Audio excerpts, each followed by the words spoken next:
Bueno, una baja de 5 puntos registró la aprobación del gobierno en la última encuesta ADIMAR, que la presidenta Michelle Bachelet también cayó en ese sondeo, llegando a un 49% de respaldo. Bueno, y hay algunas explicaciones que se han dado por parte de algunos personeros de la nueva mayoría, por ejemplo, del senador Patricio Walker, que dice que ese resultado se debería a excesos de soberbia de los primeros meses del Ejecutivo. Vamos a conversar de este y otros temas que marcan la contingencia. Justamente nos acompaña el senador Walker. Muchas gracias por estar junto a nosotros, senador. Gracias, Viviana. Mucho gusto. Bueno, partamos por conversar otro tema. Vamos a entrar prontamente en profundidad de lo que conversábamos durante la presentación, que tiene que ver con algunas, podríamos decir, diferencias que hay con respecto a la propuesta del Ejecutivo en la reforma al sistema electoral. Particularmente algunos senadores de regiones dicen de que esto, en algunas regiones habría un binominal que se mantiene, y que finalmente aquí los senadores siempre han representado territorio más que electores. Esto si uno lo compara, por ejemplo, en el caso de la región metropolitana. ¿En qué se está? ¿Cuáles son las principales críticas con respecto a los cambios al sistema binominal? Bueno, nosotros primero quiero aclarar que queremos modificar el binominal. Nosotros, me tocó el año pasado como presidente de la Comisión de Constitución hacer un acuerdo entre la nueva mayoría de Renovación Nacional que nos permitió hacer una reforma constitucional para eliminar el guarismo 120, que fijaba el número de diputados, y de esa manera poder abrirnos a esta discusión, que es la modificación a la ley orgánica de votaciones y escrutinio. En esta modificación los senadores queremos jugar un rol, porque si tenemos los votos, si la gente dice no queremos más binominal, ¿cómo vamos a mantener el binominal en 7 regiones de Chile? ¿Cómo vamos a hacer un cambio en la medida de lo posible, por así decirlo, en la lógica de la transición, y no aprovechar de eliminar el binominal, que es un sistema poco competitivo, poco representativo en todo Chile? Y esa es la propuesta que hicimos hoy día con Fulvio Rossi, que también la ha hecho el senador Araya, el senador Guillé, ¿cierto? También, por supuesto, los senadores Taicén y Magallanes hemos coincidido en esto. Aprovechemos bien esta oportunidad, hagamos un cambio total. El tema de la población que hay en la zona extrema, que efectivamente es menor a la que hay en la región metropolitana, por ejemplo, da lo mismo, porque eso tiene importancia para la elección de los distritos, la fijación de los distritos en materia de diputados, en que sí rige el principio de la igualdad del voto. Pero, como lo decía bien Viviana, los senadores representamos territorios, regiones, en todos los lugares del mundo. Alaska, en Estados Unidos, tiene una representación similar de senadores que, por ejemplo, California, que tiene mucho mayor población Alaska. Entonces, si sobre-representamos la metropolitana, si subrepresentamos la región extrema, si nos cuesta hoy día que se preocupen de la zona aislada, de la falta de conectividad, del problema de las cuentas de la luz, de todos los temas que permanentemente nosotros reivindicamos, se van a preocupar mucho menos si somos 2 de 50 que 2 de 38 que somos hoy día. Ahora, para ser claro, senador, ¿por qué se dice, y para que usted también lo explique, que se va a mantener el binominal en ciertas regiones? Bueno, en el proyecto que se está conversando, que aprobó la Cámara de Diputados, Arica y Iquique, Antofagasta, Atacama, Los Ríos, Aysén, Magallanes, elegirían 2 senadores, es decir, la misma situación de hoy día, se mantiene el binominal. Y nosotros decimos, no, cambiemos la distribución, que partamos con 3 senadores, porque con eso eliminamos el binominal. Binominales que se eligen 2. Con 3, ¿qué es lo que se provoca? Se elimina el binominal, y en segundo lugar, hay competencia, porque no es esto 1 y 1, uno para la derecha y otro para la nueva mayoría. Van a haber ganadores y perdedores al tener 3 senadores.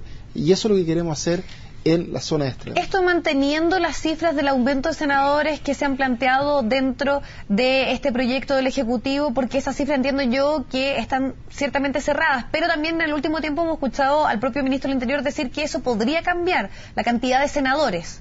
Yo creo que nosotros podríamos tener como mínimo 3 senadores, manteniendo un total de 50 senadores. Por ejemplo, en la región metropolitana... Donde hay que redistribuirse los cupos, exactamente. Por ejemplo, en la región metropolitana, en vez de elegir 7, que se elijan 5. Al igual que la séptima, la octava, la novena, los lagos. Pero no obviamente, sobre representar a la región metropolitana en desmedro de las regiones que nos cuesta tanto ser escuchados a nivel nacional. ¿Y en ninguna región se deberían elegir solo 2? En ninguna región se deberían elegir solo 2. En ninguna. Por ejemplo, el proyecto del gobierno, en la Cámara de Diputados no hay ningún distrito con 2 diputados. Incluso en Aysén, Magallanes, Arica, Iquique, se eligen 3 diputados. Se elimina 100% el binominal en la Cámara de Diputados, y eso es lo que queremos hacer en el Senado. Senador, para cerrar este tema, ustedes van a tener una conversación durante el día de mañana, entiendo, con el ministro Peñalillo para presentarle estas inquietudes que ustedes tienen con respecto al proyecto, ¿no? En la próxima semana, efectivamente, nos vamos a reunir, probablemente mañana, con el ministro Peñalillo, justamente para plantearle este tema, y esperamos que él efectivamente nos apoye. Atentos, vamos a quedar sin duda a eso. Pero también queremos hablar de otros temas que han estado marcando la contingencia y muchísimos análisis de lo que está pasando en el gobierno, principalmente el tema económico, golpeado muchísimo los proyectos, estas transformaciones trascendentales de las cuales se ha estado hablando. Y usted dijo que en los primeros meses el gobierno había sido soberbio, había pecado de soberbia, y que eso es lo que le estaba pasando la cuenta finalmente en estos últimos sondeos que hablan de una baja aprobación. Bueno, lo que yo respondo en la entrevista de día del Mercurio es que efectivamente los 3 primeros meses hubo un exceso de soberbia. Esto fue dentro de los primeros 100 días, estas metas que se Exactamente, los 3 primeros días, no así en los segundos 3 meses, donde cambió la actitud. Por ejemplo, la reforma tributaria, al principio nosotros pedíamos que se escucharan a las pymes, a los académicos, a los economistas, a las regiones, y en la primera etapa eso se hizo poco, ¿cierto? De hecho, yo creo que se abusó un poquito de la Cámara de Diputados al pedirle que lo aprobaran rápido.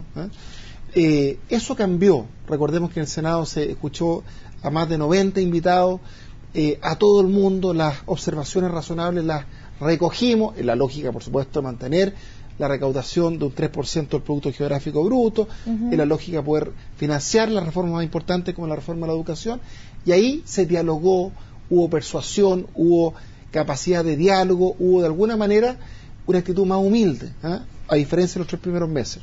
Y en el caso de la reforma educacional, inicialmente se trataba, de alguna manera, en mi opinión, en una buena reforma a los padres como si fueran interdictos, que ellos no sabían cuál era el colegio adecuado para sus hijos, y yo diría que en los últimos 3 meses esa actitud cambió. Hoy día ha habido diálogo, se ha llegado a un acuerdo, por ejemplo, con la Iglesia Católica, los senadores y diputados de la Democracia Cristiana, Yanna Proboste, Mario Venegas, el senador Walker, en fin, Ignacio Walker, han llegado a un acuerdo para recoger muchas inquietudes que plantearon los padres y apoderados, para asegurar que se respete la libertad de enseñanza, la provisión mixta en la educación, que queremos que no haya lucro con recursos públicos, etcétera.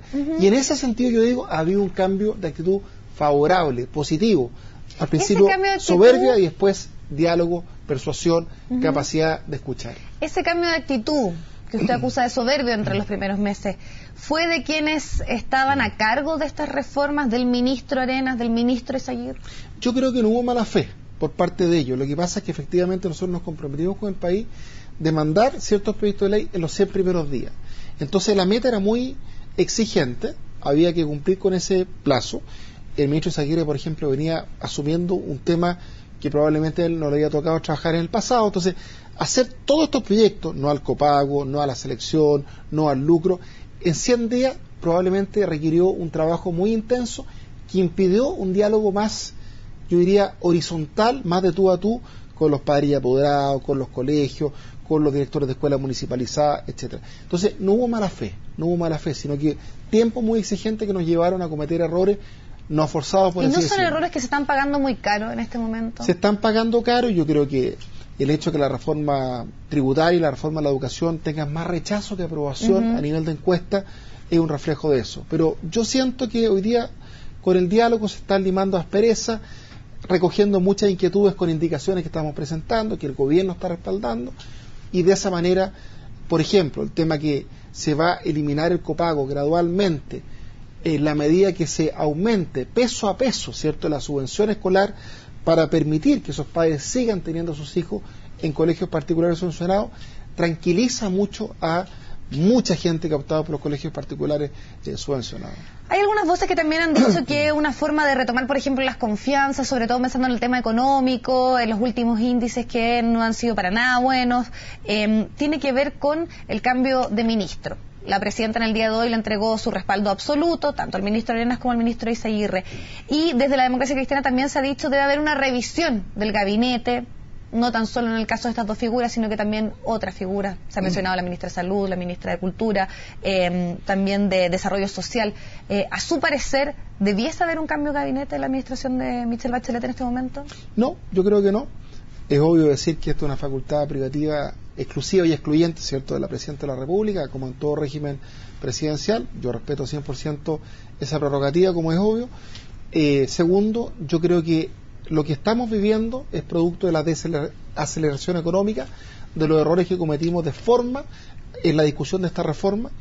¿La reforma tributaria también ha influido en...? Sí, yo creo que sí. Ahora, la primera causa, la desaceleración económica, en mi opinión, es de alguna manera la desaceleración del crecimiento de la economía china, que eso ha provocado la baja en los commodities. Pensemos que en Brasil, en Perú tuvimos un IMASEC de un 0,3% en junio. Nosotros tuvimos ahora un IMASEC inesperadamente bueno para las expectativas que habían de un 0,9%. Yo creo que cerrando la reforma tributaria, que espero que la vote la sala de la Cámara el próximo miércoles, despejando estos fantasmas, teniendo reglas del juego claras, los empresarios van a volver a invertir, van a volver a confiar.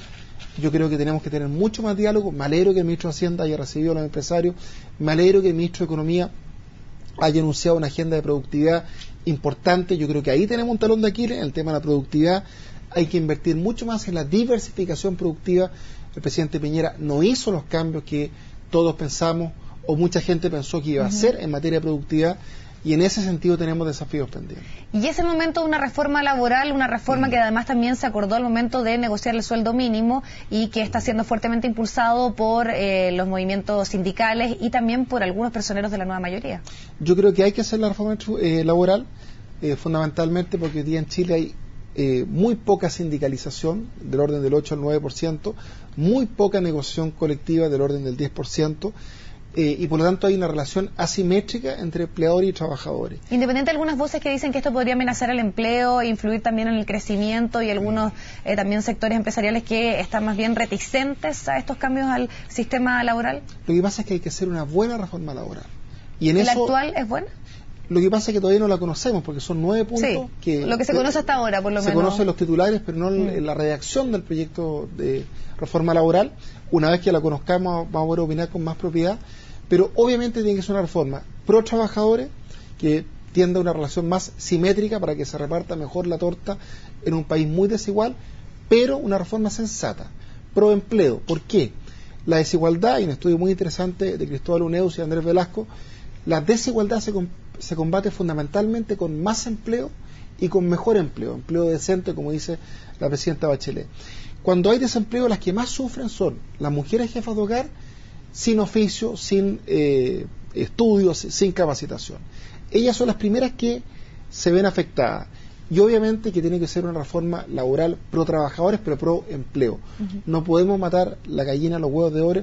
Tenemos que, en un momento que, no sé, yo estuve con la presidenta Bachelet en África, 50% de desempleo en Mozambique, en Sudáfrica. Lo único que quieren es inversión. Nosotros también queremos inversión. Queremos decirle a los empresarios, inviertan, pero aportando más para las políticas sociales, reforma educacional, aportando más, distribuyendo mejor la torta en favor de los trabajadores. Y eso se puede hacer. Alemania es un gran ejemplo.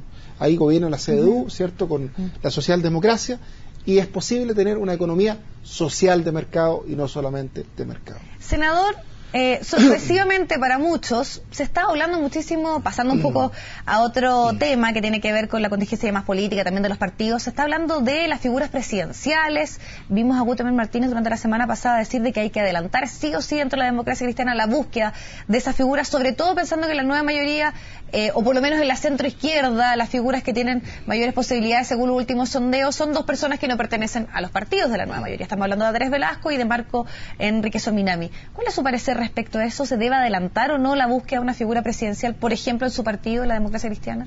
Bueno, primero creo que hay que respetar estas propuestas. Creo que es legítima la propuesta de Guterres Martínez, no hay que descalificar. Estoy de acuerdo que hay que apurar la nominación de los candidatos alcalde o concejales, los precandidatos a alcalde, porque después tienen que ir a una primaria dentro de la nueva mayoría, y por lo tanto esto no es para imponer, sino que simplemente para competir en mejores condiciones. Respecto al candidato presidencial, yo ahí tengo una discrepancia. Yo no soy partidario de nominarlo en abril de 2015. Eso sería quemar a un candidato, eso sería adelantar demasiado la carrera presidencial.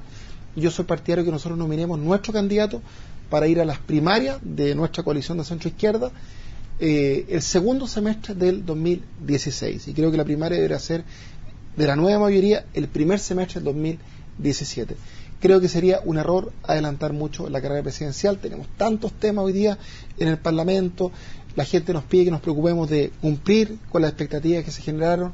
La presidenta Bachelet nos ha pedido apoyo para el tema educacional, tributario, después viene el tema de las pensiones, el tema laboral, la agenda productiva, el tema de las regiones, la descentralización, el tema de la modificación del Código de Agua. Esta semana presentamos a los senadores de una modificación del Código de Aguas para salvaguardar los derechos de los campesinos, de los comités de agua potable rural, que muchas veces hoy día no tienen agua, frente a empresas que tienen sí inscritos los derechos de agua. Entonces, eso deberían ser los temas que nos preocupen, más que ¿se desvía la atención, dice usted, con este presidencial. tema? Yo creo que de alguna manera sí, y además que quemaríamos al candidato o al precandidato presidencial, porque nadie resiste 2-3 años de campaña presidencial. Senador Patricio Boca, le agradecemos muchísimo la posibilidad de conversar acá en CNN Chile. Muchas gracias, Viviana, que esté muy bien. Nos vamos a la pausa, ya volvemos.